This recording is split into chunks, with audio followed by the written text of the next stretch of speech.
here's a little preview of what we're making this week.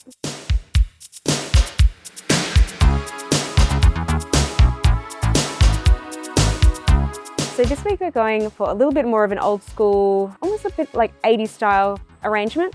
Big, fluffy, bitsy. If you look at floristry these days, it's a little bit more color blocked, modern, flowers en masse, not much foliage, not much filler. So it's something a little bit different to what you see these days. So let's introduce the flowers. We are starting with beautiful pink spray carnations, white baby's breath, and a little monstera leaf.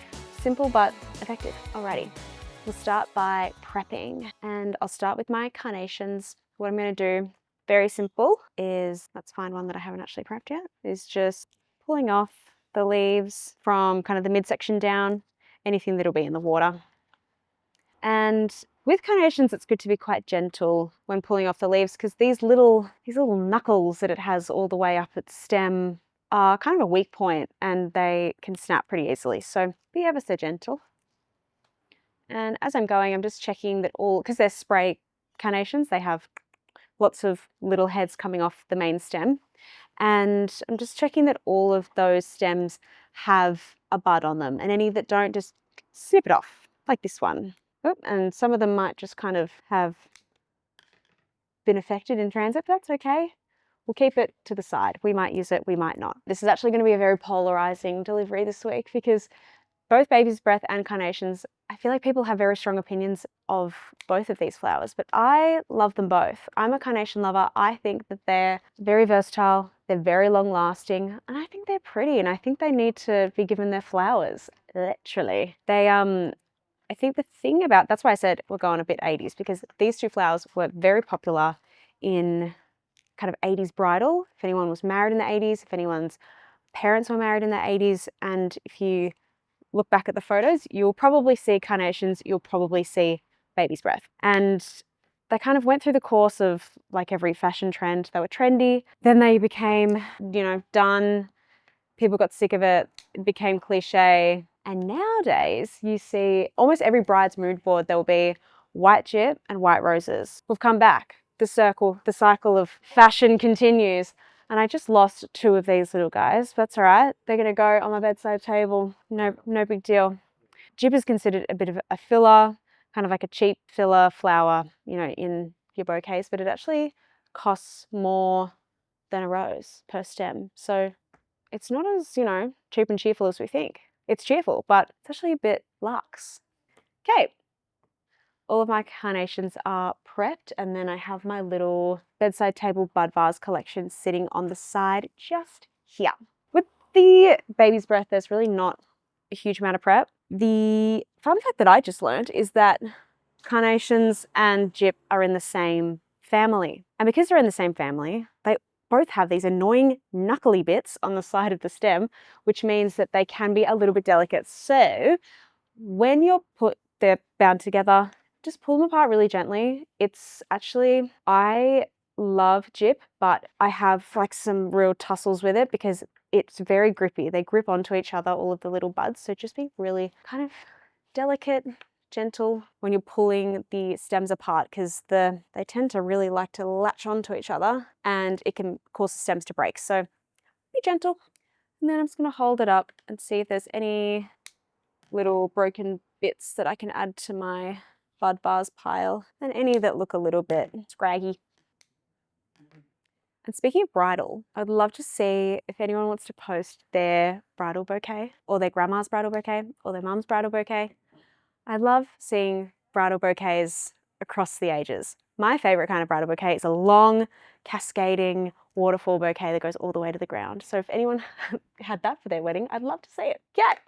Monstera leaf doesn't really take a whole heap of prep, but when it does come, it might come with a few like watermarks or, dust, whatever it may be on it. I usually just get a microfiber cloth and a little bit of water, and by a little bit of water, I mean more than that. I'm just gonna buff off any of the leftover watermarks from its travels. It just finishes it off a bit nicer. It's really probably only you will be able to notice it, but it just smooths out the surface and makes it look a bit shinier. Into my little white ceramic, I'm gonna find my hero piece. Probably gonna be this little friend. Get rid of any weird bits. Just separate these two, measure against the vase. And as I'm going, I'll separate the main stem from these smaller ones. Sometimes I don't do it immediately just in case I regret it later. And by regret it later, I mean if I separate them, but really I wanted it to be a bit bushier, or I wanted it to be a bit of a wider piece like this, but then I've already cut it down. You can't add stem back in. You can only take stem away. So I'm just going to create my Gypsophilia, Gypsophilia. I just want to say Gypsophilia, like if anyone's seen the Kath and Kim episode Waiting for Telstra, everyone better understand what I'm saying. Whatever. My baby's breath base. Longer pieces at the back, shorter pieces in the middle and the front. Easy, simple. Okay, so we got tall and fluffy, shorter and fluffier. Now, with our carnations, I'm going to find kind of my hero pieces for the carnations as well, the ones that have the most open blooms, kind of organize our stems a bit better. Any weird little headless stems, get rid of them. And all of these little guys will open up, all of these ones that are kind of not quite there yet. But if you wanted to, you can say it's time and just get them open, and they don't mind. And if they're a little stubborn, you can just roll, roll, roll. You hear like a light, almost like you're a carnation chiropractor, and it's like a light kind of cracking noise. Just kind of fluff them open. They're pretty hardy. They really don't mind kind of being pried open. Alrighty, and we're gonna fluff, fluff, fluff. And I will show you one other trick with a carnation. If you don't like carnations as they are, some people don't always love them. There's a little trick to make them look a little bit different, which is you can just pick out the center petals, and people say on the rumour mill that it makes it look a bit like a lisianthus. So you can kind of, I'm not sure if you can see from all the way back here. Can you see that? It kind of gives it like almost like a center bud rather than all the petals coming through. Okay. Start threading these in. So I've got my gyp all in place, and I also just kept a couple of, we have these tiny little ones, these are our bud bars ones, but then I kept a couple just to finish off the very front. It's always good just to leave a couple of your filler, a couple of your foliage spare for the end. Alrighty, and I'm going to just place my carnations in the monk. And it's going to just look like a pretty fluffy pink and white cloud. I love it. And then measuring against the vase, cutting off the excess and placing. Simple, simple, simple. I have no idea if those little ones are going to open up, but I guess we'll wait and find out. It was so nice to see everyone's comments and feedback on each other's designs as well. It was really lovely to see, so keep it up. We are planning something fun and special. We are wanting to do a live flower club, so everyone comes to a venue and we make the flower club together, and then we stream it for everyone who is in Melbourne or can't make it to follow along as well. So if you guys are interested in something like that, please let us know, because we'd love to do it. We'd love to see all of your faces in person. There'd be free champagne, enough said. See you there. And I'm just going to finish off with my Monstera, and this can go in a couple of different locations. I'll show you a couple. So you can put it in and have it angling up like this.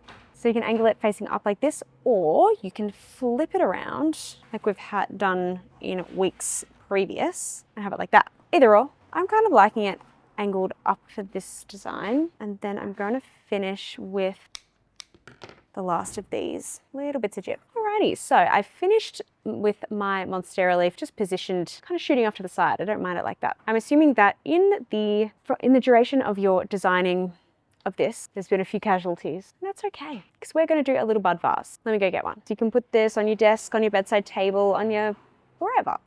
So if you have, it could be a jam jar, it could be a little jar like this, whatever you have kind of laying around is absolutely completely fine.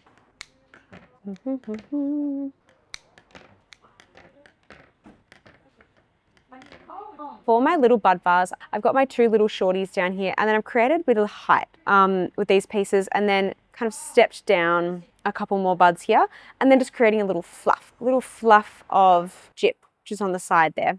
So something just a little something cute. Give this to a friend, put it on your bedside table, whatever you want to do. Little sisters, little cousins. Thank you so much for watching. It's been wonderful to have you. We've gone back to the 80s, and I'll see you next time. Bye everyone.